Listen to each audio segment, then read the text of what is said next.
पहला शारीरिक और दूसरा मानसिक। मानसिक हमला हमें संदेह पैदा करता है, मन में कहीं एक शक पैदा करता है, यहां तक कि हम उस इंसान से भी डरने लगते हैं जो अस्पताल से ठीक होकर घर आया है। वो इंसान जिसे डॉक्टरों ने ताली बजा करके घर भेजा है। देखा होगा आपने टीवी पर कि अस्पताल से ठीक होकर वापस आने पर घर और समाज के लोग उन पर फूलों की वर्षा करते हैं।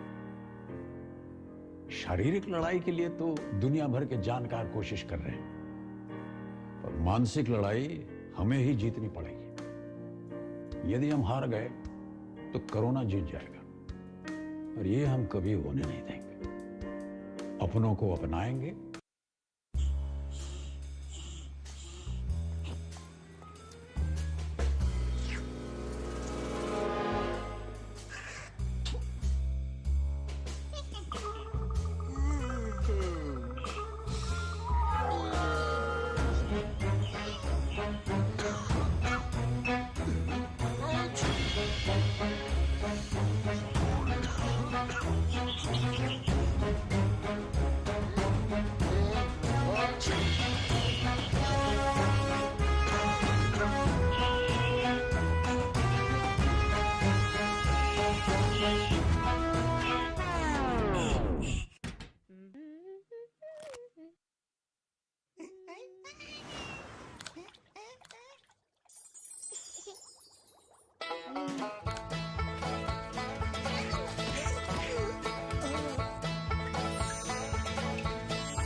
दुनिया के सबसे बड़े सामुदायिक टीकाकरण अभियान का ड्राई रन आज। चूक की कोई गुंजाइश नहीं। कोरोना टीकाकरण अभियान का होगा जल्द शुरू।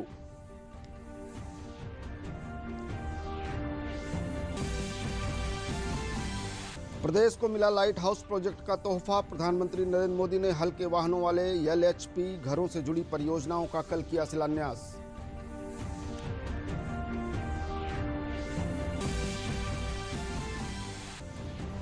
ललितपुर में न्यूनतम समर्थन मूल्य पर मक्का खरीद से किसानों में खुशी। 1500 मीट्रिक टन का मक्का खरीद का रखा गया है लक्ष्य।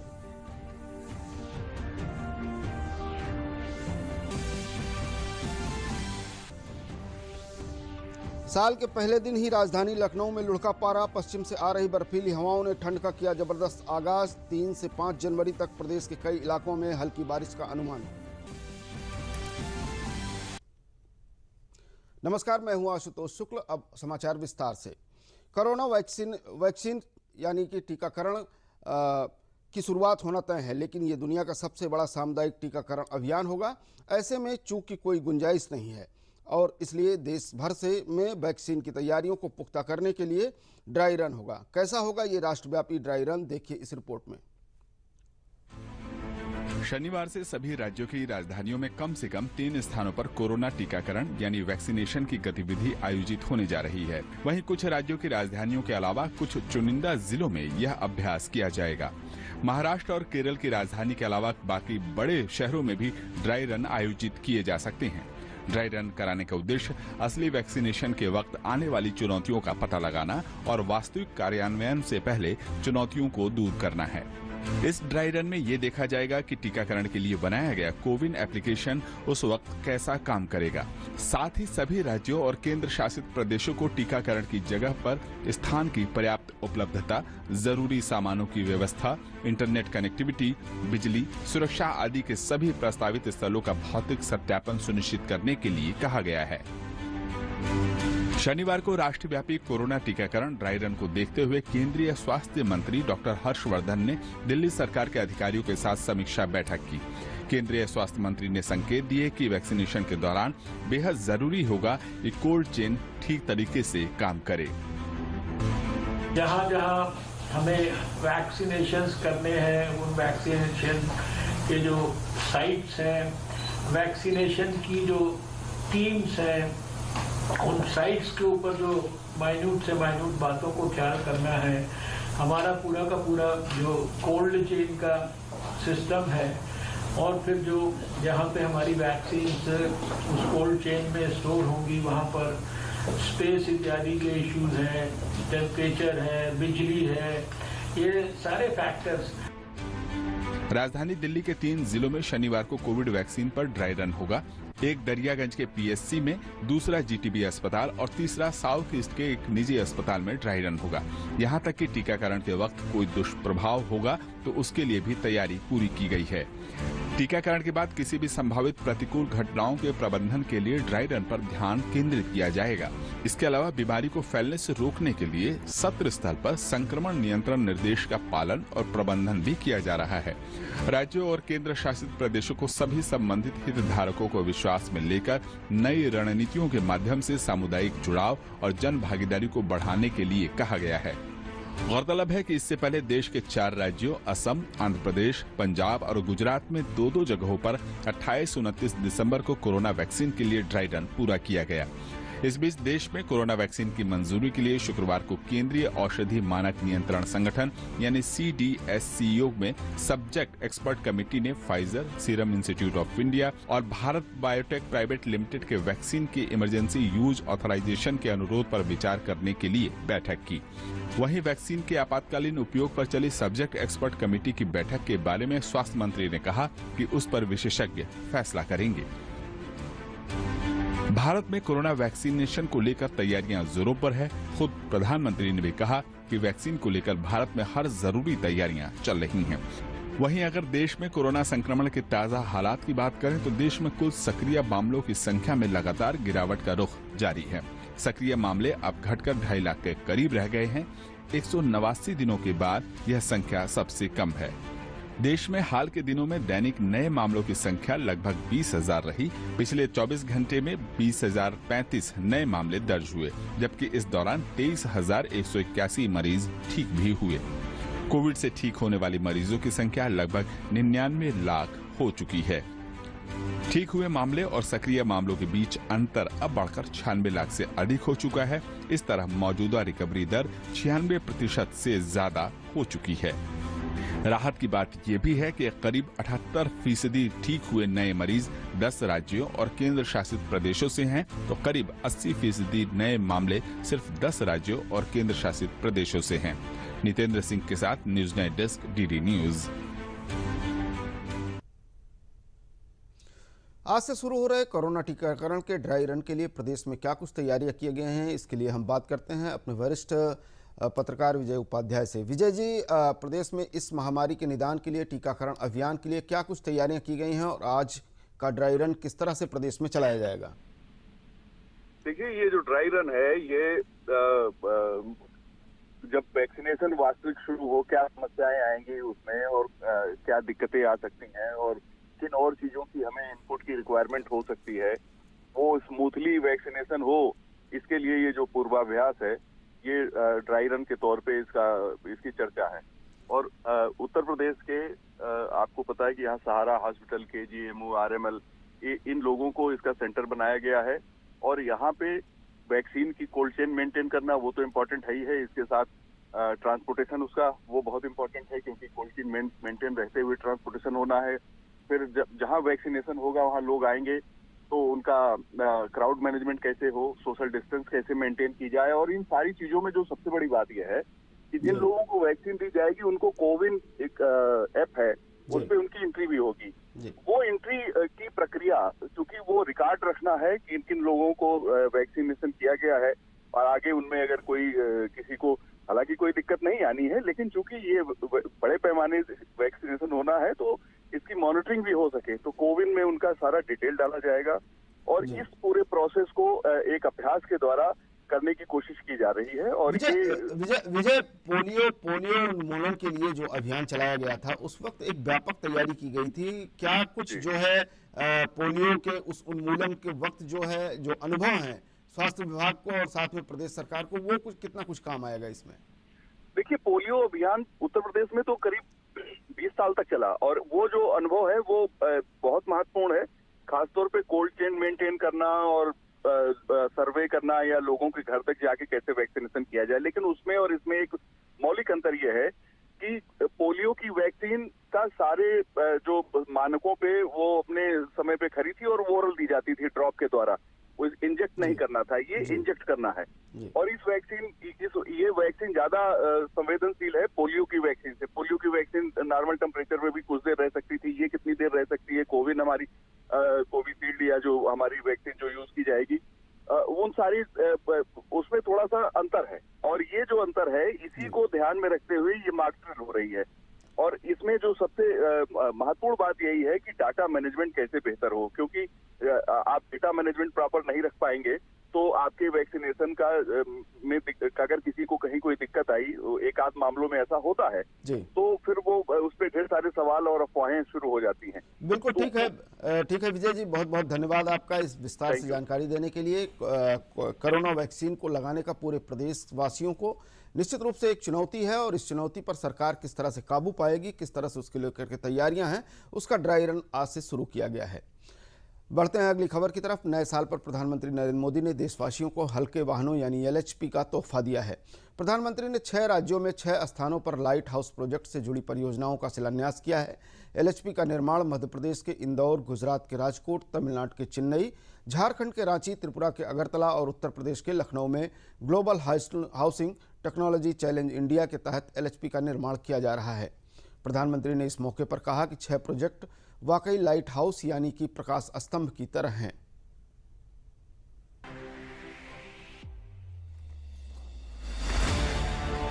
हर किसी का सपना होता है अपना घर।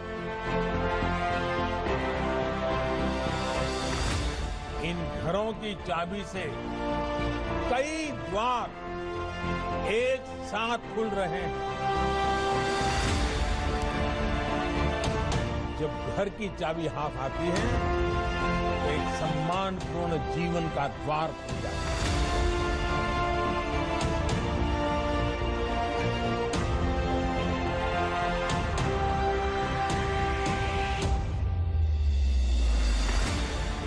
प्रधानमंत्री नरेंद्र मोदी ने वीडियो कॉन्फ्रेंसिंग के जरिए 6 राज्यों में global housing technology challenge India के तहत लाइट हाउस प्रोजेक्ट का तोहफा दिया। इस मौके पर पीएम ने कहा कि ये 6 प्रोजेक्ट वाकई लाइट हाउस यानी प्रकाश स्तंभ की तरह हैं। लाइट हाउस प्रकाश स्तंभ की तरह है। ये 6 लाइट हाउस प्रोजेक्ट देश में हाउसिंग कंस्ट्रक्शन को नई दिशा दिखाएंगे। देश के पूर्व, पश्चिम, उत्तर, दक्षिण हर क्षेत्र से राज्यों का इस अभियान में जुटना कोऑपरेटिव फेडरलिज्म की हमारी भावना को और मजबूत कर रहा है। पीएम मोदी ने कहा कि ये लाइट हाउस प्रोजेक्ट अब देश के काम करने के तौर तरीकों का उत्तम उदाहरण है। हमें इसके पीछे बड़े विजन को समझना होगा। पीएम मोदी ने कहा कि एक समय आवास योजनाएं केंद्र सरकारों की प्राथमिकता में उतनी नहीं थी जितनी की होनी चाहिए। सरकार घर निर्माण की बारीकियों और क्वालिटी में नहीं जाती थी। ये लाइट हाउस प्रोजेक्ट्स आधुनिक टेक्नोलॉजी और इनोवेटिव प्रोसेस से बनेंगे। इसमें कंस्ट्रक्शन का टाइम कम होगा और गरीबों को ज्यादा रेजिलियंट, अफोर्डेबल और कंफर्टेबल घर तैयार होंगे। प्रधानमंत्री नरेंद्र मोदी ने कहा कि घर बनाने से जुड़े लोगों को नई तकनीक से जुड़ी स्किल अपग्रेड करने के लिए सर्टिफिकेट कोर्स भी शुरू किया जा रहा है, ताकि देशवासियों को घर निर्माण में दुनिया की सबसे अच्छी तकनीक और मटेरियल मिल सके। प्रधानमंत्री ने कहा कि बीते 6 वर्षों में जो कदम उठाए गए हैं उसने एक सामान्य आदमी का, खासकर मेहनतकश मध्यम वर्गीय परिवार का यह भरोसा लौटाया है कि उसका भी अपना घर हो सकता है। पीएम मोदी ने कहा कि पिछले साल कोरोना संकट के दौरान एक और बड़ा कदम उठाया गया। ये कदम है अफोर्डेबल रेंटल हाउसिंग कॉम्प्लेक्स। इस योजना का लक्ष्य हमारे वो श्रमिक साथी हैं जो एक राज्य से दूसरे राज्य या गांव से शहर जाते हैं। सरकार उद्योगों के साथ और दूसरे निवेशकों के साथ मिलकर उचित किराए वाले घरों का निर्माण करने पर बल दे रही है। कोशिश ये भी है कि आवास उसी इलाके में हो जहां वो काम करते हैं। इंफ्रास्ट्रक्चर और कंस्ट्रक्शन पर होने वाले निवेश और विशेषकर हाउसिंग सेक्टर पर किए जा रहे खर्च अर्थव्यवस्था में फोर्स मल्टीप्लायर का काम करता है।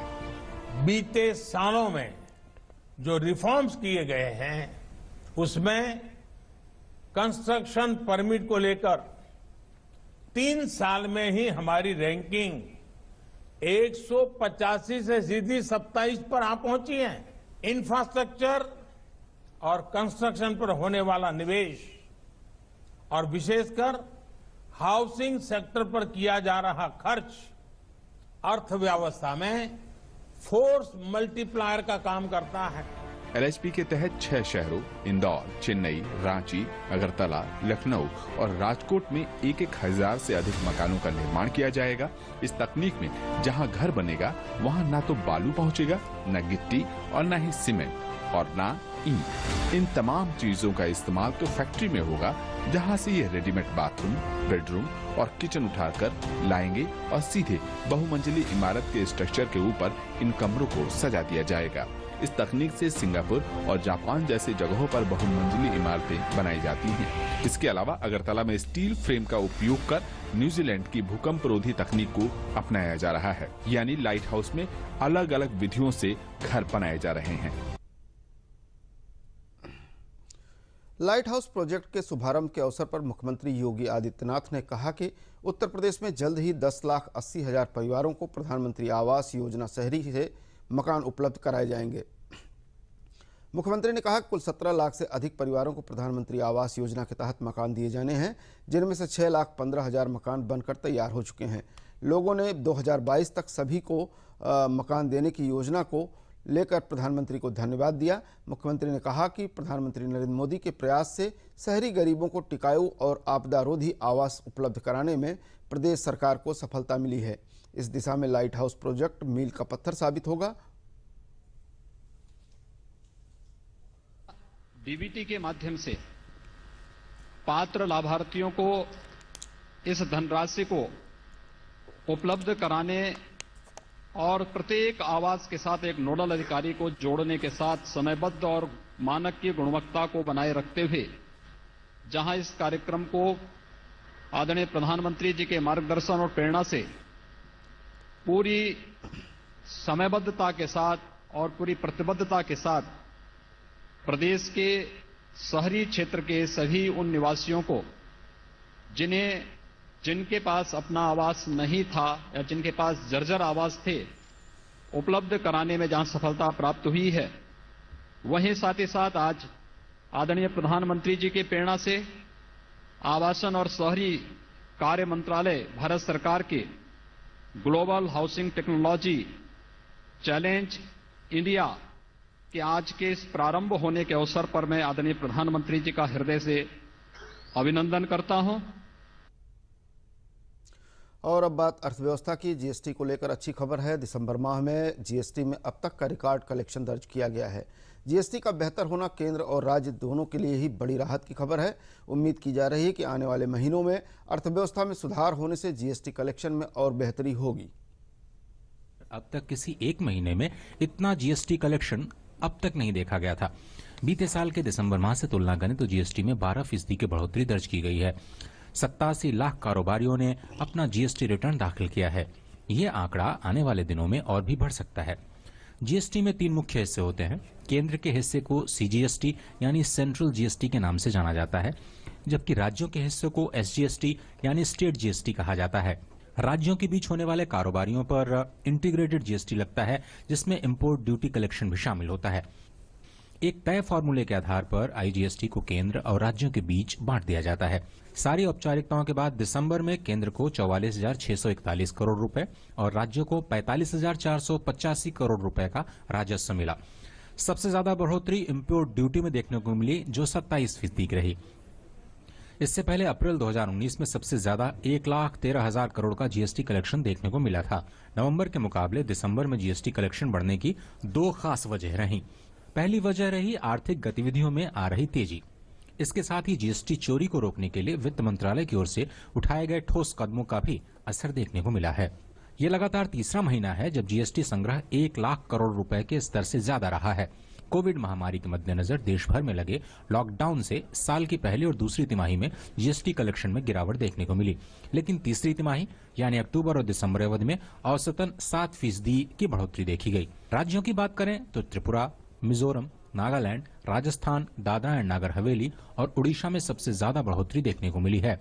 दूसरी ओर जम्मू कश्मीर, दमन एंड दीव, अरुणाचल से होने वाले जीएसटी कलेक्शन में कमी देखी गई है।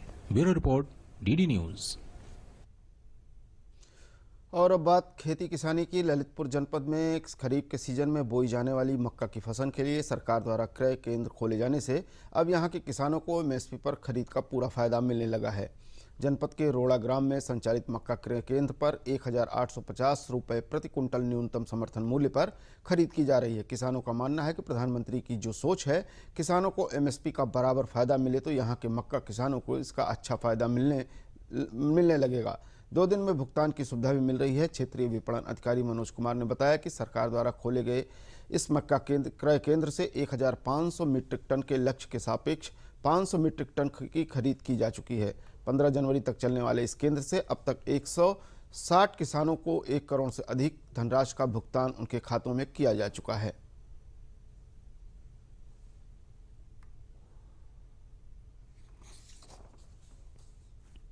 मेरा नाम अरुण कुमार भोंडिले है। मैं बछलापुर का निवासी हूँ और जो मक्का केंद्र यहाँ पर खोला गया है सर, उसका मैं बहुत बहुत धन्यवाद करना चाहूँगा। मैं बहुत सालों से, बहुत वर्षों से मक्का का उत्पादन तो कर रहा था, लेकिन उचित रेट मुझे मंडी में प्राप्त नहीं हो रहे थे। जो सरकार द्वारा और माननीय प्रधानमंत्री जी द्वारा कहा गया है कि क्रय केंद्र चालू रहेंगे, उसके जो जनपद में पहला मक्का क्रय केंद्र इस वर्ष खोला गया है, उसके उपलक्ष्य में मुझे बहुत अच्छे रेट प्राप्त हुए हैं। हमारे किसान के लिए तो बेहतर सुविधा दी प्रधानमंत्री जी ने, और इस वर्ष मक्का पैदावार हुई और सर इसने एमएसपी 1850 रुपये प्रधानमंत्री जी ने अच्छी दी, और बहुत इसके साथ हमें बहुत अच्छा, किसान से मंडी में जाते थे तो उधर सस्ता बिकता था, यहाँ प्रधानमंत्री जी ने अच्छा। ऐसी व्यवस्था हमें पहली बार मिली है इस वर्ष, और अभी तक जब भी मक्का ले जाते थे मंडी में 8-9 रुपये किलो बिकता था सर। पहली बार 1850 रुपये में बिका हुआ है हमारे यहाँ रोरा गांव में कृषि सरकारी गोदाम में कांटा लगा हुआ है जी कि सर पहली बार इतनी फायदा हुई है कि 1850 रुपये में बिका हुआ। आज तक 8 या 9 रुपये किलो बिकता था, और यहाँ मंडी के रेट 8-9 रुपये किलो जाता था मक्का, और इसलिए हमारे यहाँ रोड़ा केंद्र में सरकारी गोदाम में जो प्रधानमंत्री ने जो मान लिया कांटा किया है तो 18.5 रुपया किलो की खरीद है, तो उससे हम प्रधानमंत्री को धन्यवाद देना चाहता हूं कि हम लोग किसान भाइयों को बहुत बहुत सुविधा मिली है। समाचारों के इस क्रम में बात अब ठंड की। पश्चिम से आ रही बर्फीली हवाओं ने राजधानी लखनऊ में साल के पहले दिन से ही जबरदस्त ठंड का आगाज किया है। गुरुवार की तुलना में पारे में 3.5 डिग्री की गिरावट आई है। न्यूनतम तापमान 4 डिग्री से गिरकर 0.5 डिग्री तक पहुंच गया है। हालांकि दिन में धूप से लोगों को कुछ राहत जरूर मिल रही है। इससे पहले रात में पारा कई बार 1 डिग्री के नीचे पहुंच चुका है, लेकिन साल के पहले दिन पहली बार इतनी गिरावट आई है। उत्तर भारत के कई राज्यों में कोहरे के चलते दृश्यता काफ़ी कम रही। राजधानी लखनऊ में साल 2017 में 1 जनवरी को पारा 0.1 डिग्री दर्ज किया गया था। मौसम विभाग के अनुसार पाकिस्तान और जम्मू कश्मीर के पास विक्षोभ बनने से प्रदेश में कड़ाके की ठंड पड़ रही है। 3 जनवरी से लेकर 5 जनवरी तक प्रदेश के कई इलाकों में हल्की बारिश के आसार हैं। आगरा में न्यूनतम तापमान 2 डिग्री दर्ज किया गया और कानपुर में 2.8 डिग्री सेल्सियस दर्ज किया गया है। और मौसम को लेकर के और आगे बात करने के लिए हम बात करते हैं मौसम विभाग के निदेशक जेपी गुप्ता से। गुप्ता जी, जिस तरह से ठंड का नए साल में आगाज हुआ है, आने वाले दिनों में किस तरह से यह इसका मिजाज रहेगा? जी, जैसा कि आपने देखा कि पिछले दिनों पहाड़ी क्षेत्र में बर्फबारी हुई, उसी के प्रभाव से जो है प्रदेश के अधिकतर हिस्सों में शीतलहर चली और तापमान, न्यूनतम जो तापमान है उसमें काफी गिरावट देखी गई। कल जो है लखनऊ में ही 0.5 डिग्री सेल्सियस न्यूनतम तापमान रिकॉर्ड किया गया था। लेकिन क्योंकि एक पश्चिमी विक्षोभ पाकिस्तान और उसके आसपास बन रहा है और राजस्थान पे साइक्लोनिक सर्कुलेशन है, उसके प्रभाव से तापमान में बढ़ोतरी होगी, जो कि 3 से 5 डिग्री सेल्सियस तक हो सकती है। आज जो है लखनऊ में न्यूनतम तापमान 6.8 डिग्री सेल्सियस रिकॉर्ड किया गया, जो इसके और बढ़ने के अभी 3 से 5 डिग्री सेल्सियस तक और बढ़ेगा। तो जो शीतलहर है वो कमी आएगी, लेकिन उसके साथ साथ जो पश्चिमी विक्षोभ और राजस्थान के ऊपर सर्कुलेशन है, उसके कारण प्रदेश के कई हिस्सों में बरसात होगी। आज तो पश्चिमी उत्तर प्रदेश में बादलों की आवाजाही रहेगी, लेकिन कल से पश्चिमी उत्तर प्रदेश के अधिकांश हिस्सों में बरसात होगी। मध्य उत्तर प्रदेश में भी हल्की बरसात होने की संभावना है और पश्चिमी उत्तर प्रदेश में इसकी इंटेंसिटी ज्यादा रहेगी, जिसकी वजह से गरज चमक के साथ और लाइटनिंग के साथ बरसात की संभावना है। कहीं कहीं पे जो है ओले भी गिर सकते हैं। बहुत धन्यवाद जेपी गुप्ता जी आपको। और फिर आपसे मौसम के लिए हम संपर्क करते रहेंगे। प्रदेशवासियों के लिए ये जनवरी महीना कहीं ना कहीं ठंड का महीना है और इसमें अधिक सावधान रहने की ज़रूरत है, खासतौर पर बच्चों और बुजुर्गों को। बढ़ते हैं आगे अगली खबर की ओर। भगवान बुद्ध का निर्वाण स्थल होने के कारण कुशीनगर खूबसूरत पर्यटन स्थल के रूप में पूरे पूर्वांचल में मशहूर है। पूरे पूर्वांचल से लोग कुशीनगर में नए साल का जश्न मनाने आते हैं। इस वर्ष भी बड़ी संख्या में पहुंचे लोगों ने नए साल का स्वागत किया। अपने परिजनों के साथ लोगों ने मेले का आनंद उठाया। हालांकि कोरोना प्रकोप के चलते थोड़ी कड़ाई भी बरती गई। भीड़ को देखते हुए सुरक्षा के कड़े इंतजाम किए गए। पुरुष और महिला सिपाहियों के साथ पीएससी को भी तैनात किया गया था। मंदिर के बाहर मेटल डिटेक्टर लगाया गया था और कोरोना को देखते हुए बुद्ध मंदिर में प्रवेश के लिए मास्क लगाना अनिवार्य कर दिया गया था।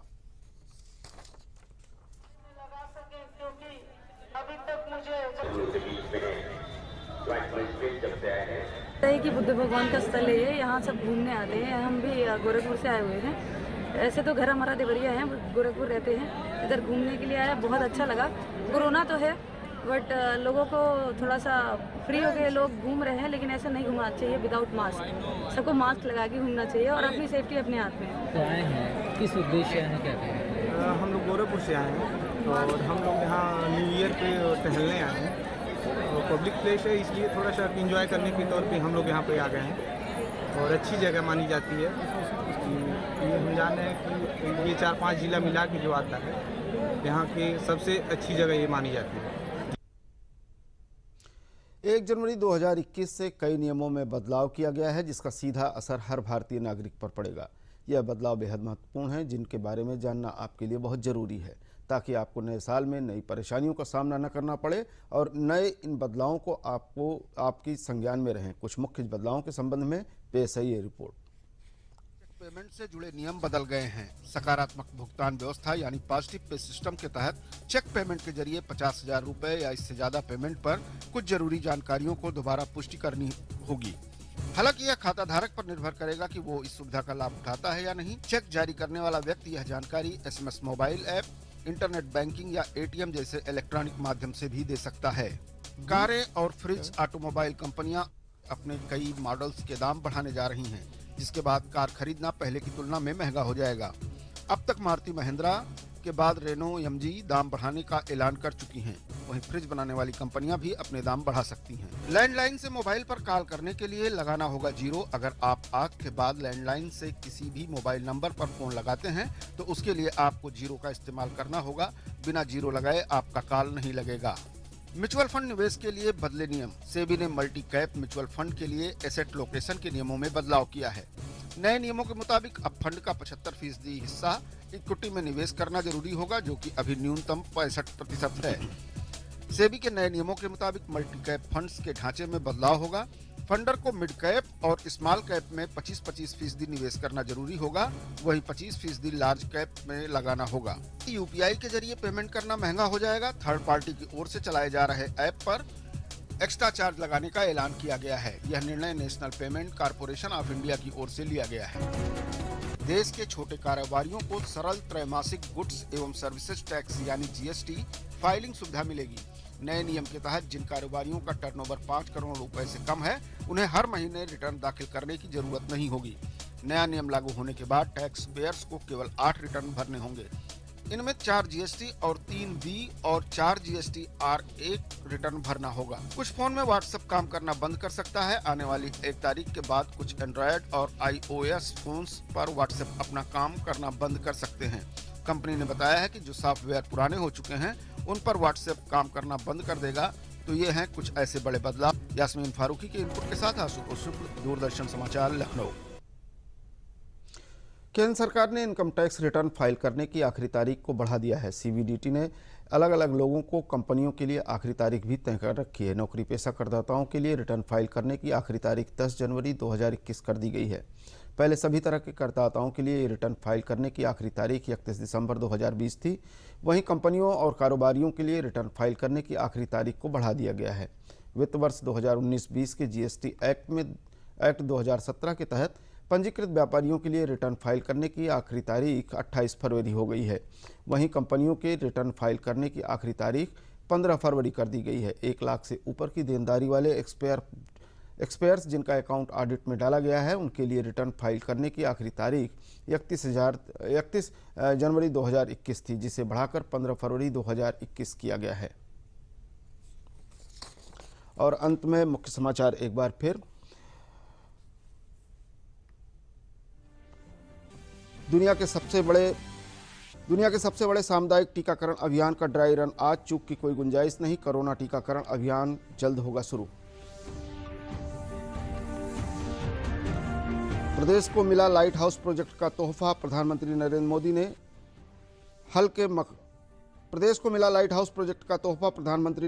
ने हल्के मकानों वाले एलएचपी घरों से जुड़ी परियोजनाओं का कल किया शिलान्यास।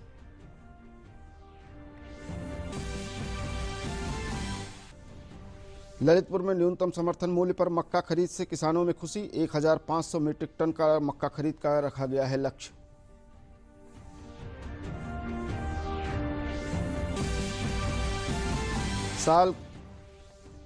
साल के पहले दिन ही राजधानी लखनऊ में लुढ़का पारा। पश्चिम से आ रही बर्फीली हवाओं ने ठंड का किया जबरदस्त आगाज। 3 से 5 जनवरी तक प्रदेश के कई इलाकों में हल्की बारिश का अनुमान। ये थे समाचार अभी तक के। दिन में दोपहर 2 बजे हमारी अगली बुलेटिन प्रसारित की जाएगी। तब तक के लिए नमस्कार।